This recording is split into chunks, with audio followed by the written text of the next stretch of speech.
संयुक्त महाराष्ट्राचा मंगल कलश स्वर्गीय यशवंतराव चव्हाण साहेबांनी 1 मे 1960 ला आपल्या महाराष्ट्राची निर्मिती केली आणि त्या निर्मितीनंतर महाराष्ट्रामध्ये खऱ्या अर्थाने विकासाची घोडदौड सुरू झाली। पण त्याच्यामध्ये अनेक वर्ष मराठवाड्याला मुख्यमंत्रीपद वेगवेगळ्या मान्यवरांच्या रूपाने मिळालं, विदर्भालाही मिळालं, त्यामध्ये पश्चिम महाराष्ट्राला मिळालं, कोकणाला मिळालं, पण तितक्या वेगामध्ये मराठवाड्याचा सर्व 8च्या 8 जिल्ह्यामधला विकास झालेला आजही आपल्याला पाहायला मिळत नाही। आज 65 वर्ष पूर्ण होत आहेत 1 मेला। त्या दिवशी आपण एक कार्यक्रम घेतलेला आहे, त्याच्याबद्दल आम्ही कालच दर मंगळवारी माझ्या इथं आमदारांची आणि मंत्र्यांची बैठक असते आणि पदाधिकारी पण संघटनेचे असतात, आम्ही त्याच्यामध्ये चर्चा करतो। त्यामध्ये तशा पद्धतीनं पुढची लाईन ऑफ ॲक्शन ठरली गेलेली आहे। माझी तरुण कार्यकर्त्यांना विनंती आहे की थोडं अंग झटकून आणि काम करत असताना स्वतःची प्रतिमा ही स्वच्छ ठेवण्याचा प्रयत्न करा। ती मलिन होता कामा नये, त्याला गालबोट लागता कामा नये। चुकीच्या प्रवृत्ती मी आपल्याला खतपाणी घालायचा प्रयत्न केला तर त्यांच्यापासून आपण दूर राहिलं पाहिजे। या मेळाव्याच्या निमित्तानं मी राष्ट्रवादी युवक काँग्रेसचे प्रदेशाध्यक्ष सूरज चव्हाण आणि आमचे बळीराम गवते आणि त्यांच्या सर्व सहकाऱ्यांचं या निमित्तानं मी मनापासून अभिनंदन करतो। परंतु हे अभिनंदन करत असताना आपल्या सर्वांचं आराध्य दैवत युगपुरुष छत्रपती शिवाजी महाराज असतील, स्वराज्य जननी जिजाऊ माँसाहेब असतील, राजर्षी छत्रपती राजर्षी शाहू महाराज असतील किंवा छत्रपती संभाजी महाराज असतील, क्रांतीसूर्य महात्मा ज्योतिराव फुले असतील, क्रांतीज्योती सावित्रीबाई फुले असतील, महामानव घटनेचे शिल्पकार डॉक्टर बाबासाहेब आंबेडकर असतील, पुण्यश्लोक अहिल्यादेवी होळकर राजमाता असतील, या मौलाना आझाद असतील, अण्णाभाऊ साठे असतील, या सगळ्या महान विभूतींना मी वंदन करतो। आपल्याला सगळ्यांना माहिती आहे की नुकताच माझ्या माहितीप्रमाणे 30 तारखेला गुढीपाडवा सण झालाय। मराठी नूतन वर्षाची सुरुवात आपण केलेली आहे आणि त्याच्यासोबत दुसऱ्याच दिवशी 31 तारखेला आपल्या मुस्लिम बांधवांचा पवित्र रमजान ईद सुद्धा आपल्या सर्वांच्या उत्साहामध्ये आपण गुढीपाडवा पण साजरा केला, रमजान पण साजरा केला। मी पुन्हा एकदा आपल्या सर्वांना गुढीपाडव्याच्या, मराठी नवीन वर्षाच्या आणि रमजान ईदच्या पण मनापासून शुभेच्छा देतो। खरं तर बीडच्या या पवित्र भूमीमध्ये आज आमच्या बळीरामनी हा मेळावा घेतलाय आणि ही जिल्ह्याची भूमी ही तसं बघितलं तर देवदेवतांची भूमी आहे, तिथं महापुरुषांची भूमी आहे। भगवान कनकालेश्वरांची, श्री खंडेश्वरीची, मन्मथ स्वामींची, विमलनाथांची भूमी आहे आणि अंबेजोगाईच्या योगेश्वरी देवीची भूमी आहे, कुलस्वामिनी सटवाई देवीची भूमी आहे, 12 ज्योतिर्लिंगापैकी असलेल्या परळी प्रभू वैजनाथाची भूमी आहे, दासोपंत महाराजांची भूमी आहे आणि या समस्त देवदेवतांच्या चरणी मी वंदन करतो।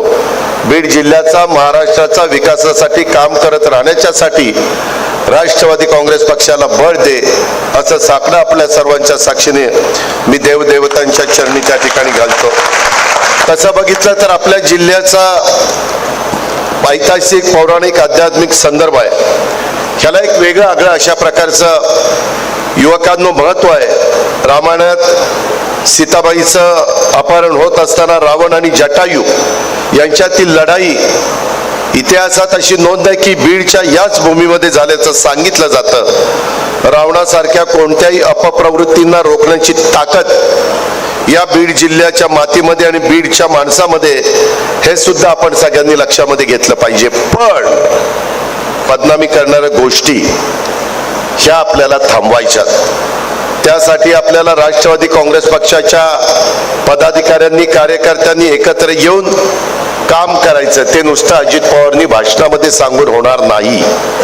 त्यामध्ये बळीराम, तू आणि तुझी सगळी टीम सगळे युवकचे माझे पदाधिकारी, सगळे तालुका अध्यक्ष, सगळे माझे सहकारी यांनी समाजामध्ये जाती जातीमध्ये झालेला दुरावा हा आपल्याला संपवावा लागणार आहे.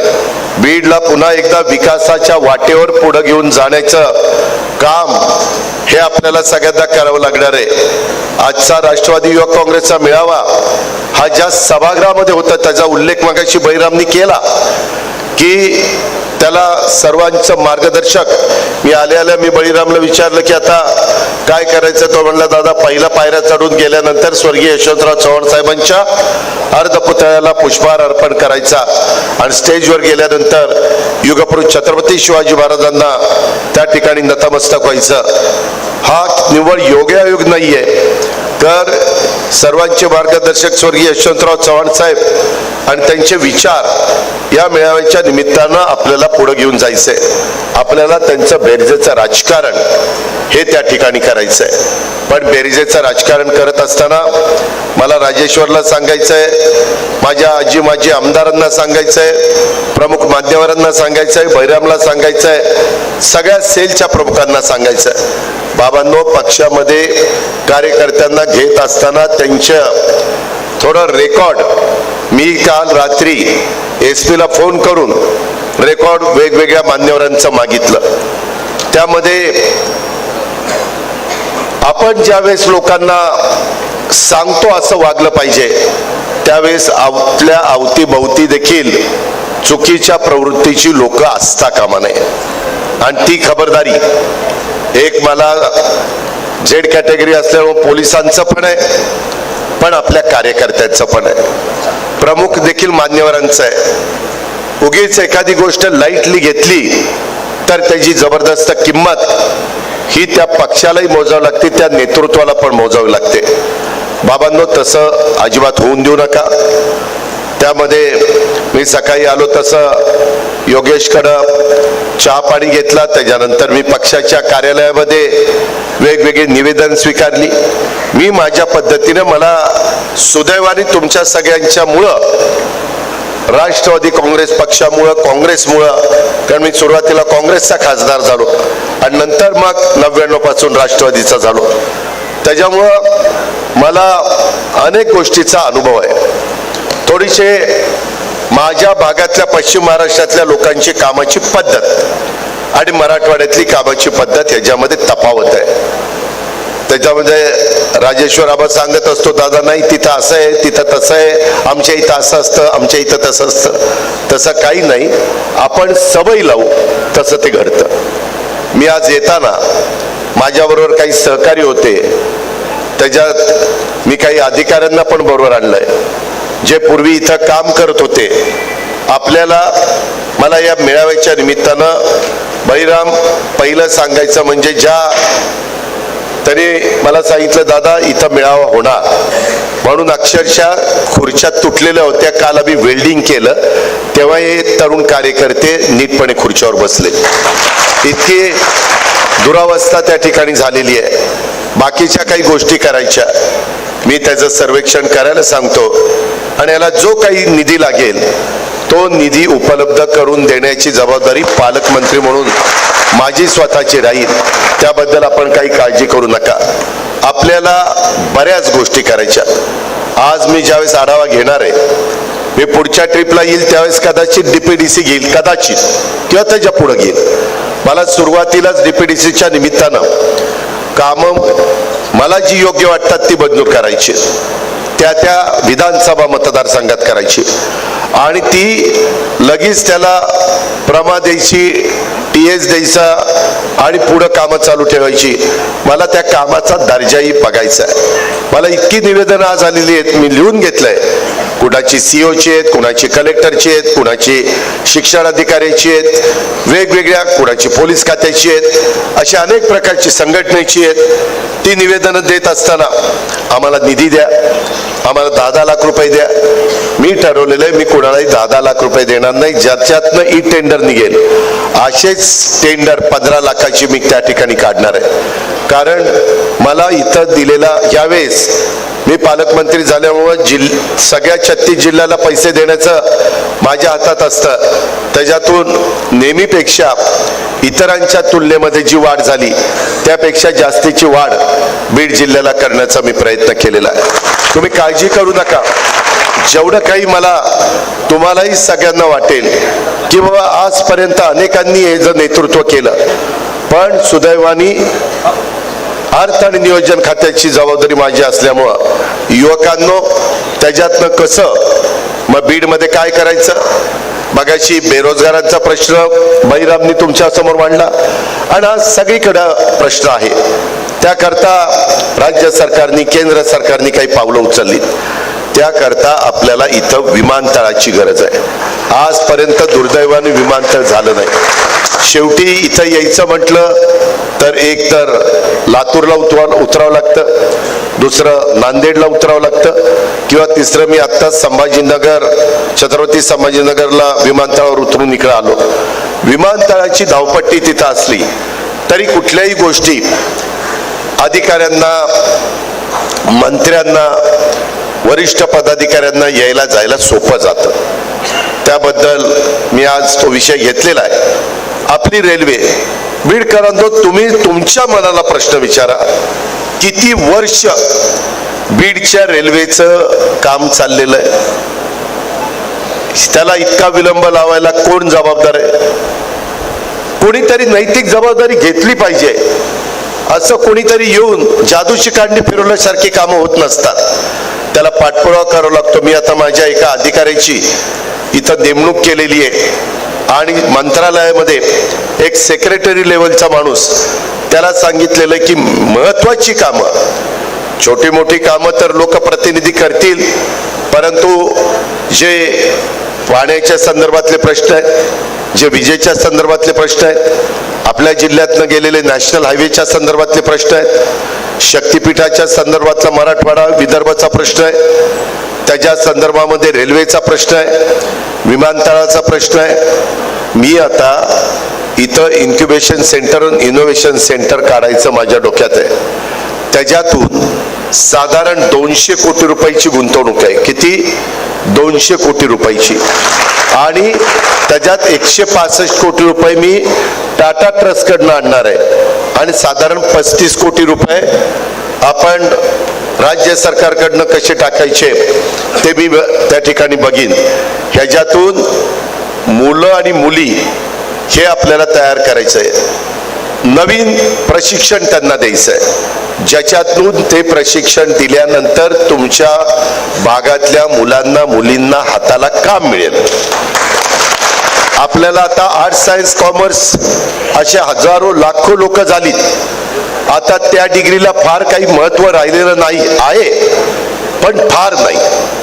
जे कारखाने येतात, जे वेगवेगळे आता AI त्याच्या संदर्भामध्ये आर्टिफिशियल इंटेलिजन्स म्हणजे कृत्रिम बुद्धिमत्ता, ते आता आपण मनावर घेतलेलं आहे. यंदा बजेटमध्ये आपण तरतूद केलेली आहे. शेती करत असताना माझ्या शेतकऱ्यांनी AIचा वापर करून शेती केली पाहिजे. मग तुम्ही ऊस लावत असाल, कापूस, सोयाबीन करत असाल, तुम्ही कांदा करत असाल, तुम्ही फळबागा वेगवेगळ्या पद्धतीनं त्या ठिकाणी त्याचं उत्पन्न काढत असाल, हे केल्याशिवाय बाबांनो गत्यंतर नाही. आपल्या काही भागामध्ये AIचा वापर केल्यावर जगात सिद्ध झालं. माझ्या बारामतीमध्ये त्याच्याबद्दलचं प्रात्यक्षिक झालं. त्याच्यातनं जो 65-60 टन एकरी ऊस काढायचा तो 90-100 काढायला लागलेला आहे. त्याच्यामध्ये खर्च आहे, त्याच्यातनं कसा मार्ग काढायचा आणि शेतकऱ्याला पण परवडेल अशा पद्धतीनं आमचं नियोजन आहे. माझ्या सतत बैठका त्याच्याबद्दलच्या चाललेल्या आहेत. माणिकराव कोकाटे कृषी मंत्री आहेत, त्यांची सगळी टीम घेऊन मी सतत त्या ठिकाणी बसतोय. त्याच्यातनं पाण्याची बचत होती, त्याच्यातून खताची बचत होती, त्याच्यातून ते यंत्र शेतकऱ्याला ज्यावेळेस त्याच्या जमिनीला पाण्याची गरज आहे त्यावेळेस त्याला लक्षात आणून देतं.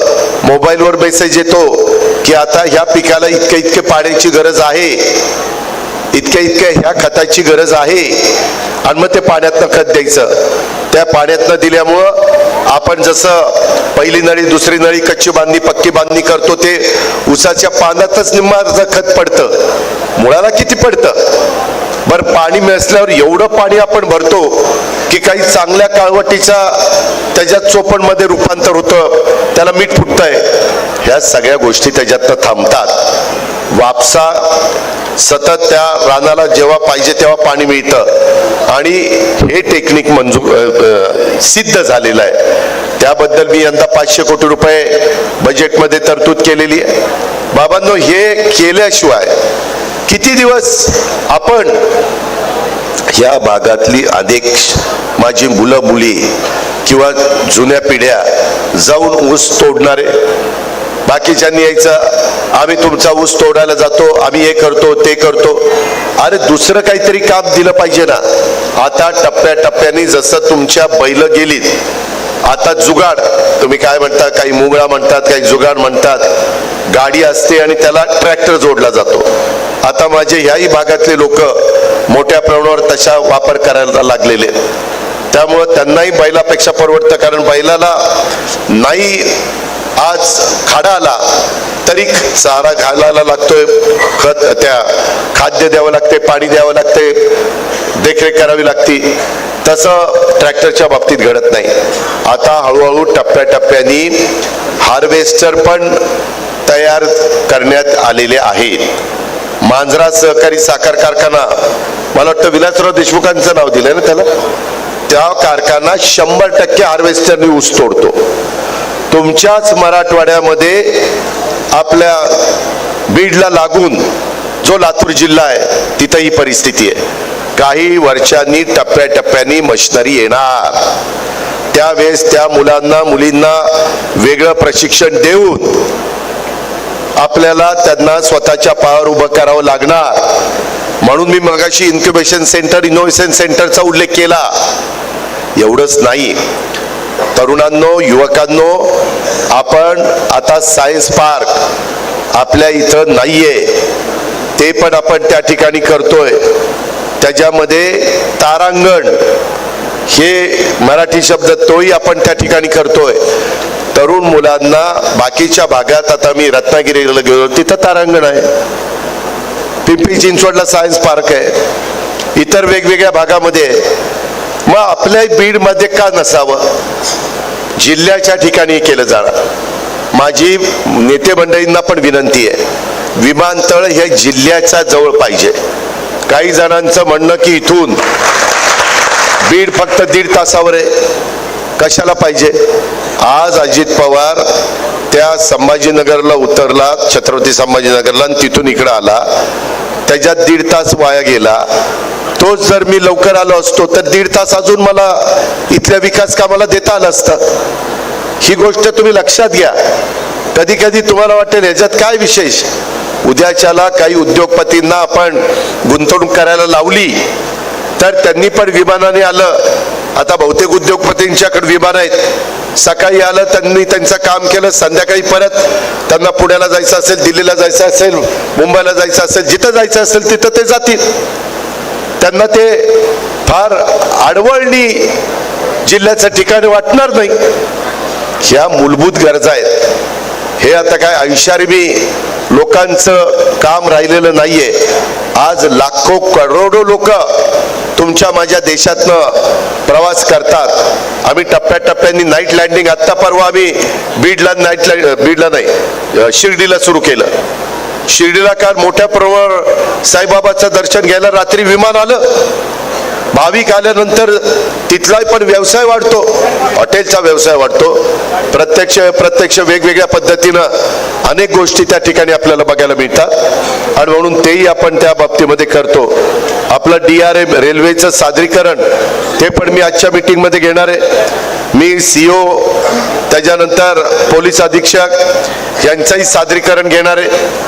त्याच्यामध्ये प्रकल्प संचालक, राष्ट्रीय महामार्ग त्यांचंही सादरीकरण घेणार आहे. आणि स्वामी रामानंद तीर्थ ग्रामीण शासकीय वैद्यकीय महाविद्यालय अंबाजोगाई, इथं काही स्टाफ कमी आहे, तिथं काही इन्फ्रास्ट्रक्चर नाहीये, तिथं ज्या गोष्टी लागतात ते देण्याचा माझा स्वतःचा त्या ठिकाणी प्रयत्न राहणार आहे. मित्रांनो, मी नेहमी महाराष्ट्राला सांगतो मी कामाचा माणूस आहे आणि त्याच्यामुळं मला काम करायला आवडतं. सकाळी लवकर उठून त्या ठिकाणी मीटिंग घ्यायला आवडतं, आढावा घ्यायला आवडतं, लोकांना भेटायला आवडतं, त्यांची निवेदन स्वीकारून ज्या निवेदनामध्ये तथ्य आहे, कुठेतरी माझ्या एका सहकार्यावर किंवा महिलावर किंवा पुरुषावर अन्याय होतो तिथेही आम्ही लोकांनी लक्ष घातलं पाहिजे. पण एकमेकाला कमी लेखायचं, कुठेतरी कुणाची तरी कामं हाणून पाडायची, ह्या गोष्टी मात्र कुठेतरी बंद झाल्या पाहिजेत. बाबांनो, माझं आपल्याला स्पष्ट त्या ठिकाणी म्हणणं आहे की एकंदरीतच आपल्याला पुढे जायचं असेल तर आपल्याला बेरजेचं राजकारण करत करत सर्व धर्म समभाव. छत्रपती शिवाजी महाराजांनी हिंदवी स्वराज्याची स्थापना करत असताना जसं 18 पगड जाती 12 बलुतेदारांना घेऊन हिंदवी स्वराज्याची स्थापना केली, त्यात सगळे होते. हे काही जण सांगतात ना असं होतं तसं होतं, अजिबात नाही. महाराजांचा दारुगोळा सांभाळण्याच्या करता देखील अल्पसंख्याक समाजाचे सहकारी होते, सरदार होते. खूप उदाहरणं त्या ठिकाणी आहेत आणि त्यामुळं पिढ्यानपिढ्या आपण वर्षानुवर्ष गुण्यागोविंदाने राहतो. परवा इथं एका ठिकाणी धार्मिक स्थळाच्या तिथं गिलेटिन उडवण्यात आलं. ही विकृती आहे. कशा करता हे वाद घालतात? अहो, ह्याच्यातनं तुम्हाला नोकऱ्या पाहिजे का एकमेकाच्या मध्ये तेढ निर्माण करायची? यांनी काही होणार नाही. आता ज्या चौकशा चालल्या त्या पारदर्शकपणे चाललेल्या आहेत. वेगवेगळ्या पेपरला बातम्या येतात, त्या बातम्यात किती विश्वास ठेवायचा काय ठेवायचा ते तुमचं तुम्ही ठरवा. त्यांना बातम्या देण्याचा अधिकार आहे कारण ते चौथा स्तंभ आहे आणि तुम्हालाही प्रत्येकाचे विचार ऐकण्याचा अधिकार आहे. पण ते करत असताना एकंदरीत समाजामध्ये एकोपा राहील, समाजामध्ये कुठेही अंतर पडणार नाही, ह्या पद्धतीनं तरी काम हे ह्या निमित्तानं झालं पाहिजे.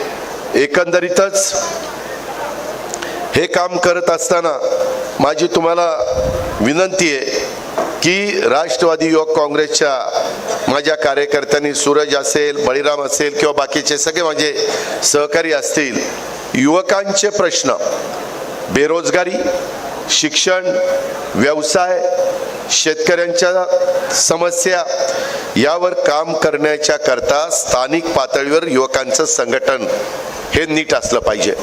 मला आत्ता काही कार्यकर्ते भेटले की दादा आम्हाला पण बीडच्या परिसरामध्ये काही चांगल्या गोष्टी कराव्याशा वाटतात आणि त्यांनी केल्यात.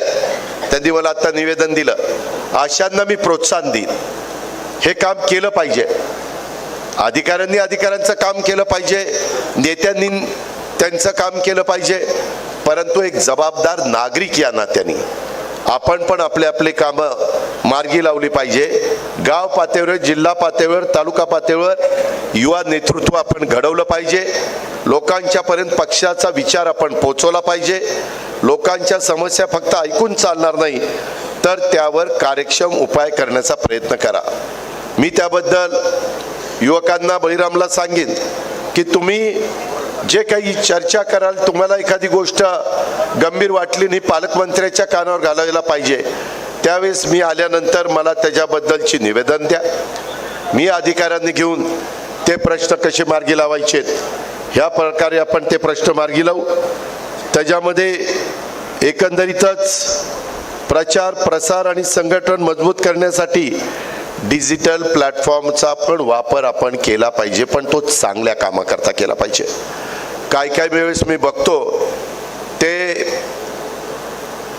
मीडियाचा वापर, सोशल मीडियाचा विशेषतः, त्याच्यातून एखादी व्यक्ती कुठल्या समाजाची असेल तर दुसऱ्या समाजाच्या माणसाने त्याच्या व्हॉट्सअपवरून त्याला काहीतरी शिवीगाळ करायची, काहीतरी चुकीचं बोलायचं, व्हॉट्सअप पाठवायचे. हे करू नका. मी आज देवेंद्र फडणवीस मुख्यमंत्री आहेत, एकनाथराव शिंदे उपमुख्यमंत्री आहेत, मी उपमुख्यमंत्री आहे. त्याच्यामुळं महायुतीच्या कार्यकर्त्यांनी आता आमचे नेते पदावर बसलेले आहेत, कोण आमचं काय करणार आहे असलं मनात आणू नका. त्यामध्ये आता टेक्नॉलॉजी एवढी पुढे गेली, तुम्ही जर एखादा व्हॉट्सअप कुणाला केला आणि नंतर तो डिलीट केला, तुम्हाला वाटेल मी डिलीट केला, आता काय कुणाला कळतंय. तुमचा फोन ताब्यात आल्यानंतर घेतल्यापासून जे व्हॉट्सअप डिलीट केले ते सगळं रेकॉर्ड येते. ते सगळे फोटो काय असतील ते येत आहे, सगळे मेसेजेस तिथे येतात. या प्रकारे सगळ्यांची आमच्या ग्रामीण भागात अंडी पिल्लं बाहेर निघतात. कृपा करून मी फार पोचलेला आहे, अशा प्रकारची भाषा मनामध्ये आणू नका.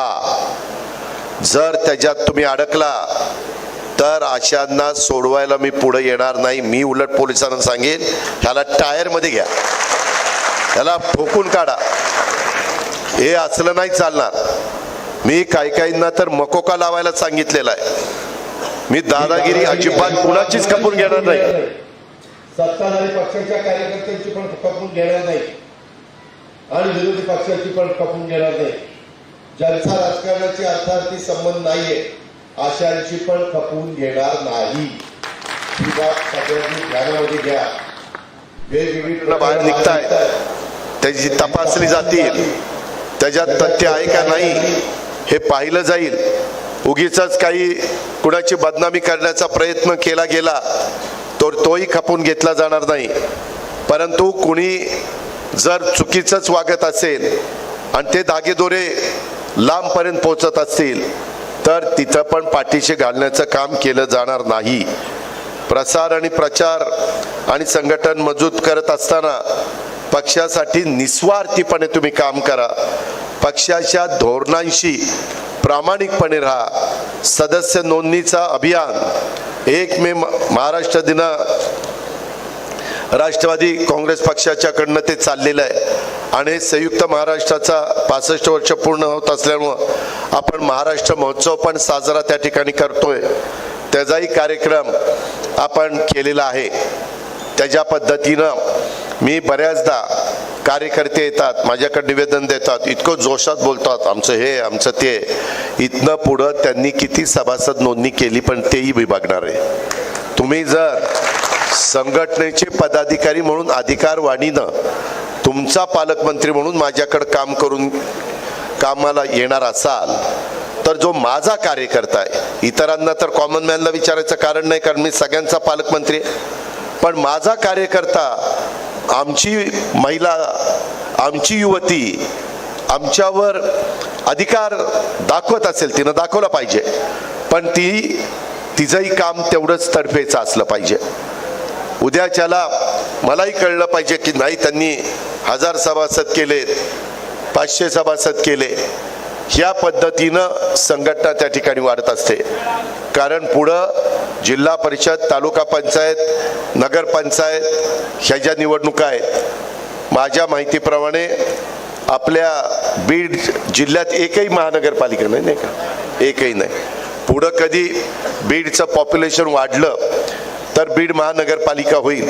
परंतु ज्या महानगरपालिका होतात, टाळ्या नका वाजू, ज्या महानगरपालिका झाल्या त्या पगाराला महाग आहेत. त्याच्यामध्ये परभणीची अवस्था काय, चंद्रपूरची काय, जालन्याची काय, त्याच्यामध्ये परवा माझ्याकडं लातूरचे पण लोक आलेले होते. पण काही ठिकाणी थोडीशी अडचणी आहे, कारण नॉर्म्स बदलतात आणि सगळ्या काही गोष्टी मग तशा पद्धतीनं राबवाव्या लागतात. त्याच्यामध्ये ज्यावेळेस होईल त्यावेळेस होईल, पण तोपर्यंत जिल्ह्याचं ठिकाण म्हणून इथं ज्या ज्या गोष्टी करता येतील त्या करण्याचं काम आपण निश्चितपणे त्या बाबतीमध्ये करू. काही बाबतीमध्ये मी कालच प्रेझेंटेशन घेतलं, माझे काही ऑफिसचे लोक पण इथं आहेत. CSR मधनं पण मी सांगितलंय काही आपण उद्यानं डेव्हलप करू. आपल्याला ग्लोबल वॉर्मिंगचं संकट आहे. बघा आता 2 एप्रिलला कधी कुठं पाऊस पडलेला ऐकला होता का? आज काय अवस्था आहे, काही ठिकाणी वादळ आहे, काही ठिकाणी पाऊस पडतोय, अशी अवस्था आहे. आणि त्याच्यामुळं आपल्याला काळजी घेतली पाहिजे. मी माझ्या परीनं यंदा, काही लोकांनी माझ्यावर टीका टिप्पणी केली, आपण लाडकी बहिणा योजना चालू ठेवलेली आहे. त्यामध्ये सध्या आपण 1,500 रुपये देतो, परंतु ज्यावेळेस आपली परिस्थिती काळानुरूप सुधारेल त्यावेळेस पुढच्याही गोष्टी आपण त्या ठिकाणी करू. मी 31 तारखेच्या आत पीक कर्ज भरा सांगितलं, त्याच्यावर काहींनी टीका केली. जाहीरनाम्यामध्ये जरूर सांगितलेलं होतं, पण मी माझ्या एकाही भाषणात सांगितलं नव्हतं. भाषणं माझी काढून बघा, कारण मी त्याचा उल्लेख केला. सगळी सोंग करता येतात, पैशाचं सोंग करता येत नाही. विरोधक म्हणतात मग तुम्हाला घोषणा करताना आठवलं नाही का की काय करायचं काय नाही, अशी टीका होणार. पण शेवटी राज्याला आर्थिक शिस्त पण लागली पाहिजे, ते नियोजन पण बिघडता कामा नये. आपली जिल्हा बँक, मी कालच काही जिल्हा बँकांचे, कोल्हापूर जिल्हा बँक, सातारा जिल्हा बँक, पुणे जिल्हा बँकेची माहिती घेतली. एवढ्या मजबूत बँका आहेत.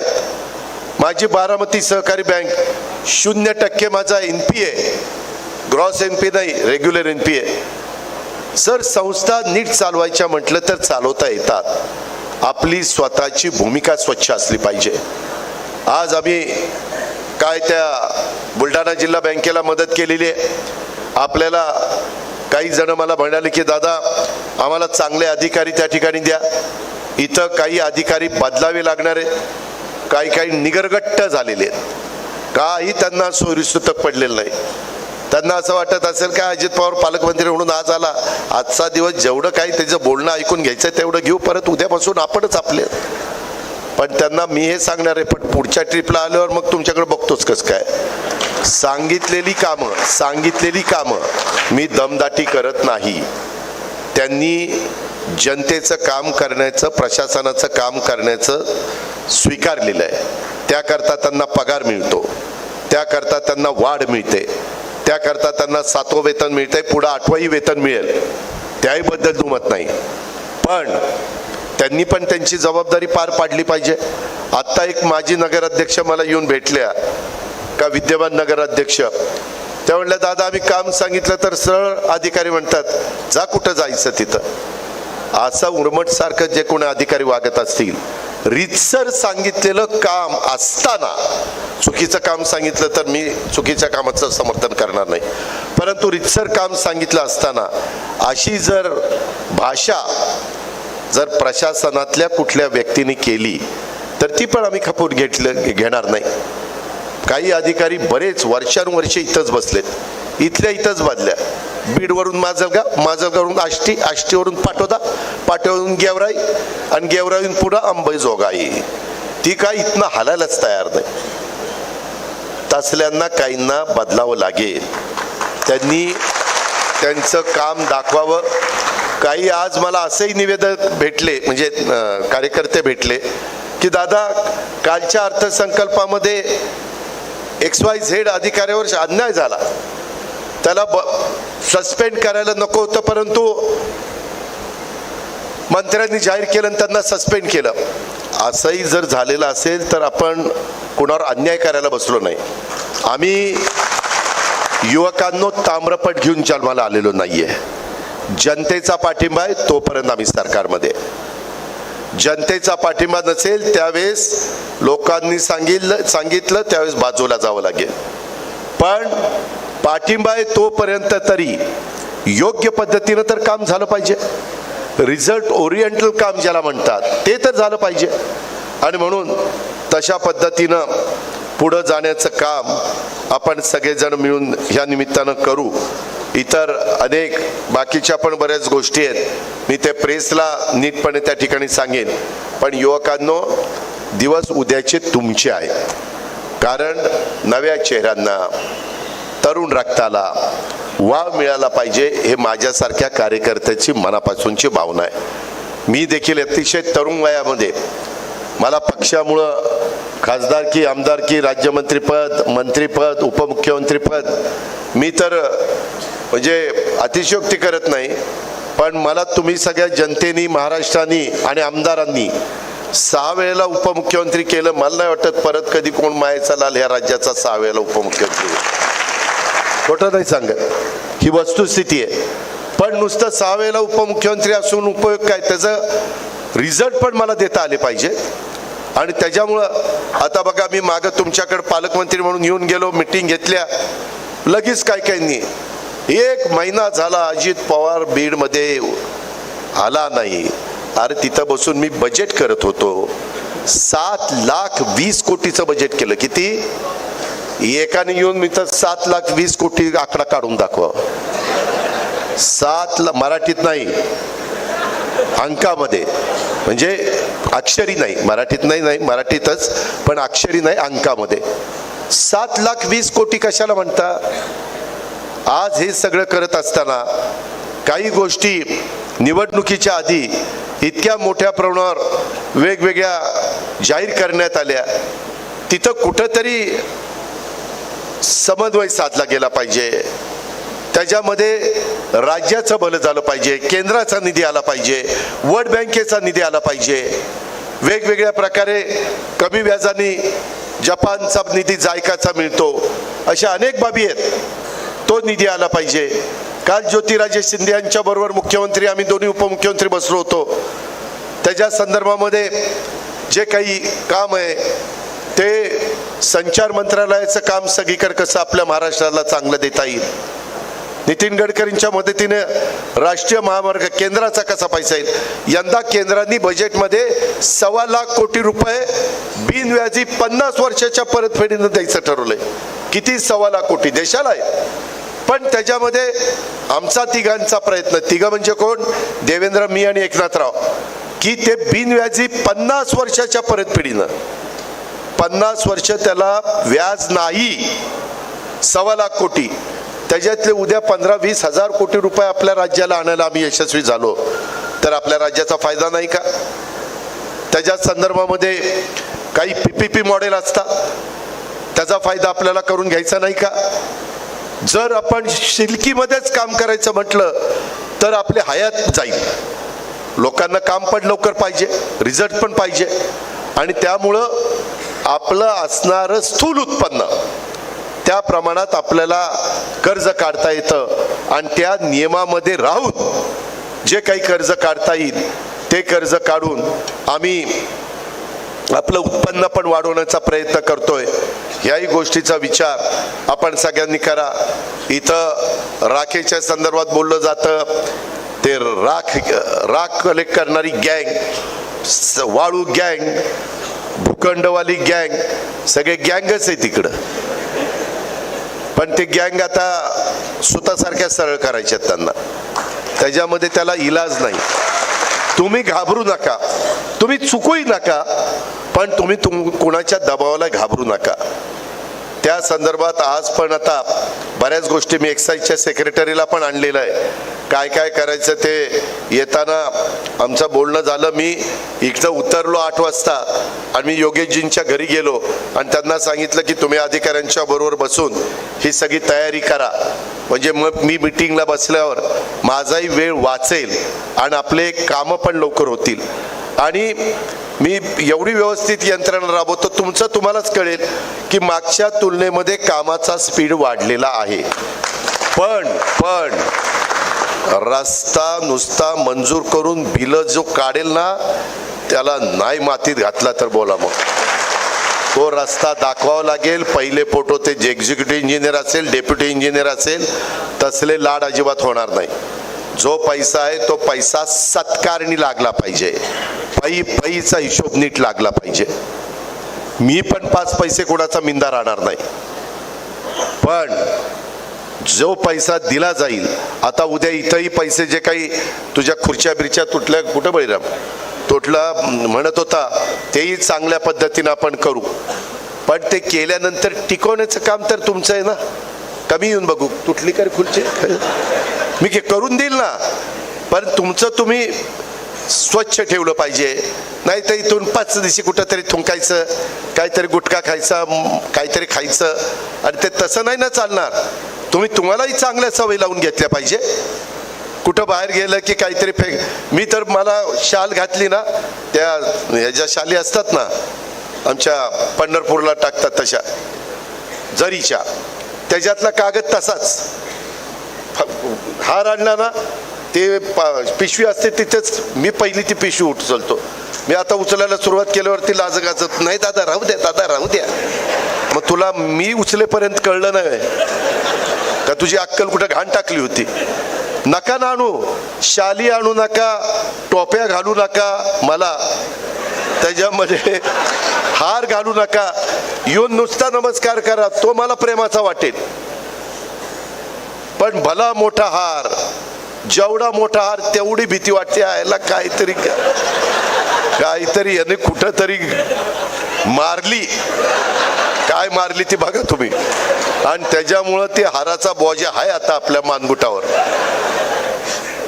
स्मृती चिन्ह काही देऊ नका.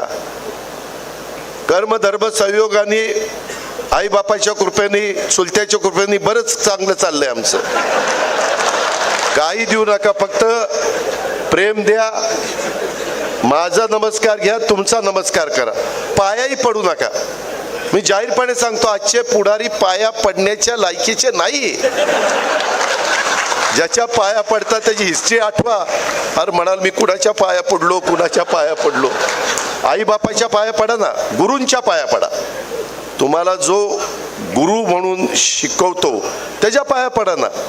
पूर्वी यशवंतराव चव्हाण, वसंतराव नाईक मोठी माणसं होती, आबाळा एवढी मोठी माणसं होती. त्यांच्या पुढे नतमस्तक होऊ ना. छत्रपती शिवाजी महाराज आहेत, संभाजी महाराज आहेत, राजमाता जिजाऊ आहेत, बाबासाहेब आंबेडकर आहेत, महात्मा फुले आहेत, मौलाना आझाद अण्णाभाऊ साठे आहेत. महान युगपुरुष होऊन गेले. किती महिला, किती जणांची नावं घेऊ. पण ह्याच्यामध्ये जे फार म्हणजे वाईट वाटून घेऊ नका युवकांनो. मी तुम्हाला हे तरुणांच्या करताय बरं का, तुम्ही तुमच्या हां, की तुम्ही त्या संदर्भामध्ये उगीच पाया पडत, मग त्याच्यात लाचारी पत्करल्यासारखं वाटतं. का पाया पडायचं? आपण असं नमस्कार करू ना. आपण पूर्वी काय म्हणायचो, राम राम किंवा नमस्कार म्हणायचो का नाही? सलाम वालेकुम, काय हरकत आहे?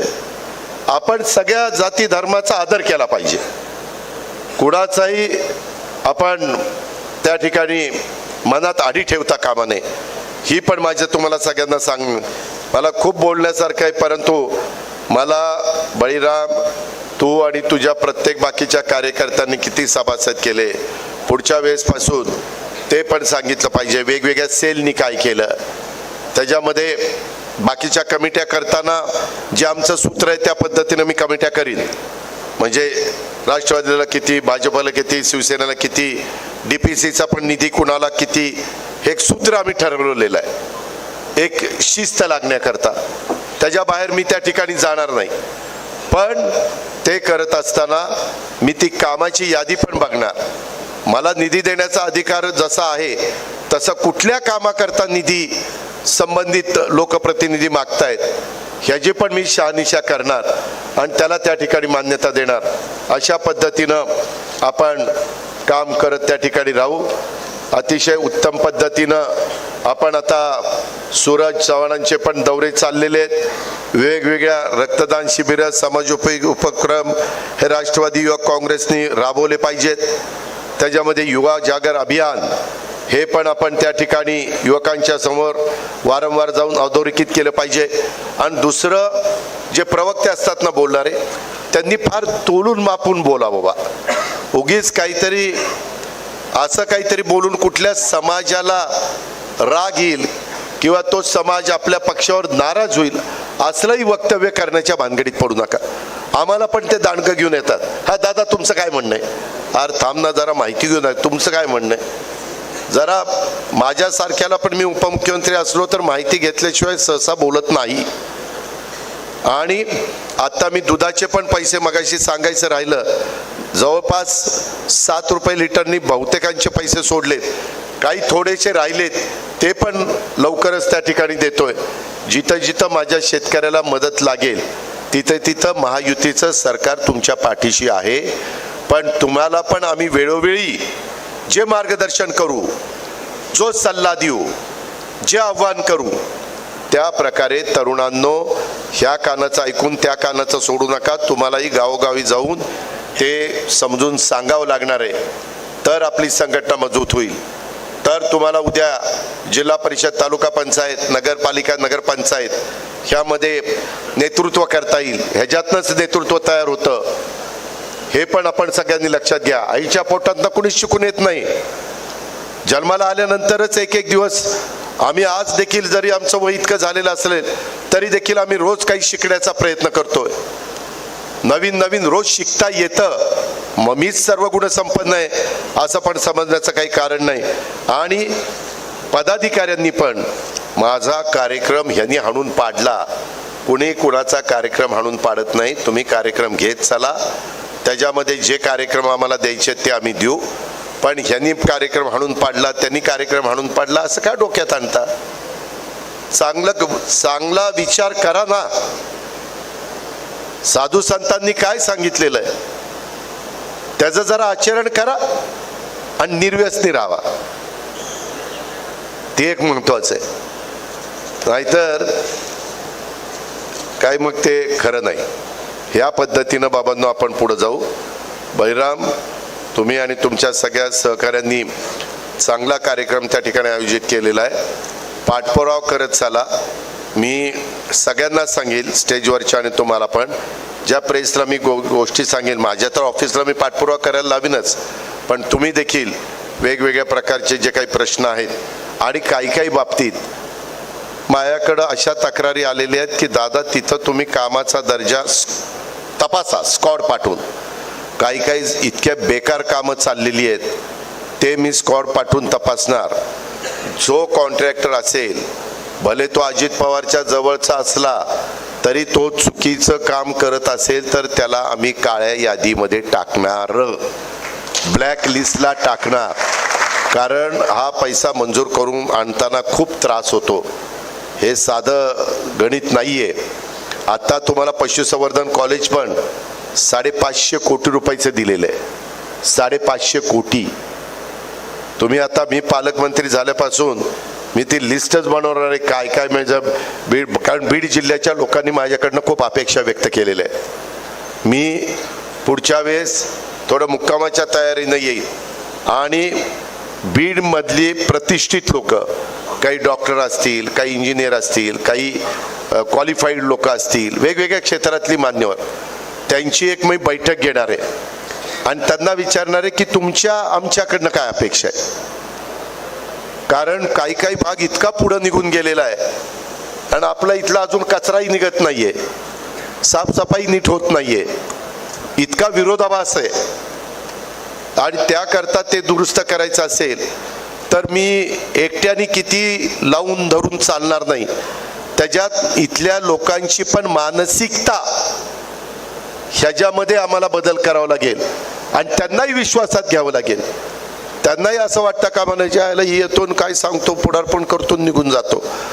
त्यांचंही शहराकरता काही म्हणणं असेल ना, त्यांचंही वेगवेगळ्या मतदारसंघाकरता काही मनात त्यांचंही विजन असू शकतं. तुम्ही युवक बसलेला आहे, तुमचंही काही असू शकतं आणि जे तुमचं योग्य असेल ते मी पण त्याचं स्वागत केलं पाहिजे.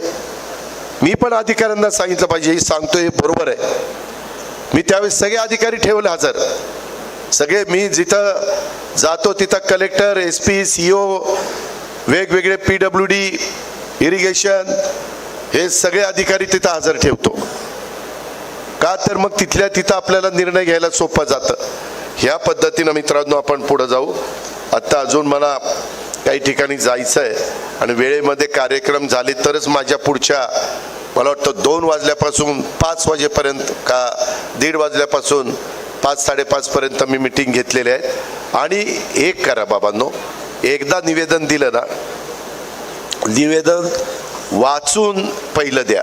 त्याच्यात इतक्या चुका असतात. मग त्याला म्हणलं नाही असं का, नाही दादा मी तशीच सही केली. अरे वाचून सही कर ना, तशीच सही कशी केली. आणि मोबाईल नंबर देत चाला. तुमचा मोबाईल नंबर असला तर त्या कामाचं काय झालं माझं ऑफिस तरी किंवा मी तरी सांगू शकतो, किंवा त्या कामात काही अडचण आली तर तुम्हाला फोन करू शकतो. अरे निवेदन दिलंय, काही तर गावाचं नाव नाही, तालुक्याचं नाव नाही, जिल्ह्याचं नाव नाही, आमका रस्ता ते करा. अरे पण इथलं काही फक्त बीडचं काम नाही, मुंबईत गेल्यावर सगळी कागद तिथं घेऊन बसावं लागतं. त्यामुळं नीटपणे अक्षर स्वच्छ काढा. नसेल चांगलं तर ज्याचं असेल त्याच्याकडनं लिहून घ्या, पण वाचता येईल असं लिहा. काय वेळेस मी आत्ता पण एक महिला आली, तिला विचारलं काय, ती पण सांगत नाही तर आता मी न वाचताच दिलं तुम्हाला. असलं करू नका, दोनदा वाचून द्या, परंतु वाचून दिलेलं जास्त चांगलं. मला तुम्हाला जाता जाता एवढंच सांगायचं, यंदा आम्ही महत्त्वाचे कामं मराठवाड्याच्या संदर्भातली कोकणातील उल्हास आणि वैतरणा नद्यांच्या खोऱ्यातलं 54.70 TMC पाणी गोदावरी खोऱ्यात वळवण्याचा प्रकल्प आपण हाती घेतोय. काल गेवराईच्या आमच्या विजयसिंह पंडितनं 1 केटीवेरचं बॅरेजमध्ये रूपांतर, कुठे विजय, बरोबर ना, तो एक प्रकल्प त्यांचा होता, आणि एक बीड आष्टी पाटोदा शिरूर तिथले 2 होते. आपण टप्प्याटप्प्याने ते करतोय. आता 3 प्रकल्पाला काल आम्ही मान्यता कॅबिनेटने दिलेली आहे, पण ती कामं मात्र चांगली झाली पाहिजे. त्याच्यानंतर त्या साधारण हे जे मी आता सांगितलं त्याच्यात 2,40,000 हेक्टर सिंचनाकरता पाणी उपलब्ध होणार आहे. प्रकल्पाचं सर्वेक्षणाचं आणि अन्वेषणाचं काम आपण सुरू केलंय. 2,40,000 म्हणजे 2.5 आणि 2.5, 5 आणि 1, 6 लाख एकर माझ्या मराठवाड्यामध्ये त्याच्यातनं ओलिताखाली येणार आहे. आणि 54 TMC पाणी म्हणजे ते साधारण एक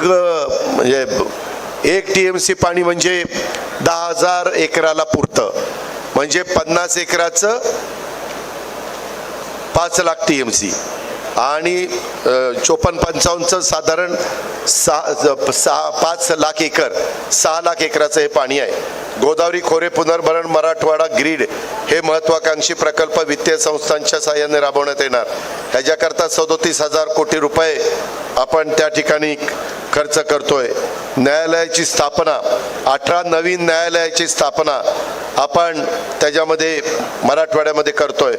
पशुवैद्यकीय महाविद्यालय परळी बीडला पशुवैद्यकीय महाविद्यालय आपण मंजूर केलं. हिंदू हृदय सम्राट बाळासाहेब ठाकरे समृद्धी महामार्ग हा आता जवळपास 100% पूर्ण झालाय. 76 किलोमीटरचा रस्ता लवकरच सुरू होईल. मार्गालगत ॲग्रो लॉजिस्टिक हब विकसित करणं, त्यात कोल्ड स्टोरेज, ग्रेडिंग, पॅकिंग आणि निर्यात हाताळणी केंद्राचा प्रमुख सुविधा आपण देणार आहोत. याच प्रामुख्याने विदर्भ आणि मराठवाड्याचा शेतकऱ्यांना फायदा होईल. अशा गोष्टी आपण करतोय. मला दुसरं एक तुम्हाला सांगायचं आहे, ह्यामध्ये तुम्ही काहींनी पुढाकार घ्या. मी त्याच्यामध्ये चांगल्या लोकांचं व्याख्यान हे पण शेतकऱ्यांच्या करता आपण त्या ठिकाणी ठेवू शकतो, ज्याच्यातून चांगले विचार ऐकले तर त्याच्यात तुम्हालाच कामामध्ये मदत होणार आहे. ह्याही गोष्टी आपण सगळ्यांनी लक्षात घ्या. अशा बऱ्याच गोष्टी आपल्याला करायच्यात. मी तुम्हाला स्वप्न दाखवत नाही, आपल्याला काम करायचं आहे. मी माझ्या मतदारसंघात केलेलं आहे, माझ्या जिल्ह्यात मी केलेलं आहे. मी जिथं साधारण लक्ष घालू शकलो तिथं मी केलेलं आहे. प्रकाशराव, अमरसिंह, विजयसिंह यांना विचारा. मी गोदावरी नदीवर माझ्यावर ॲलिगेशन झाले, भ्रष्टाचाराचे आरोप झाले, पण मी नाथसागर पासून बाबळी बॅरेज पर्यंत सगळ्या गोदावरीवर बॅरेजेस बांधले. त्याच्यानंतर सिंदफणावर त्या ठिकाणी काही प्रमाणात बांधले, मांजऱ्याला बांधले, तापीला बांधले. अशा पद्धतीनं आपल्याला पुढे त्या ठिकाणी जायचंय. हे केल्याशिवाय गत्यंतर नाही. तुम्ही मात्र राजकारण 80% समाजकारण करा आणि 20%च राजकारण करा. तुम्हाला राजकारण 80% करायची सवय आणि समाजकारण 20%च करायची सवय. तसलं करू नका. माग झालं गेलं, गंगेला मिळालं. आता माग किती उकरून काढलं तर त्याच्यातनं काही फार साध्य होणार नाही. आता नवी पाठ, नवी सुरुवात. त्या प्रकारे युवकांना पुढे जाऊ. वडीलधाऱ्यांनी साथ द्या, आया बहिणींनी साथ द्या, लाडक्या बहिणींनी साथ द्या, आणि या प्रकारे आपला जेवढा काही कायापालट करून घेता येईल तेवढा कायापालट. बळीराम, तू आणि तुझी सगळी युवा टीम आणि माझा अख्खा बीड जिल्हा यांनी सगळ्यांनी त्या ठिकाणी करावी.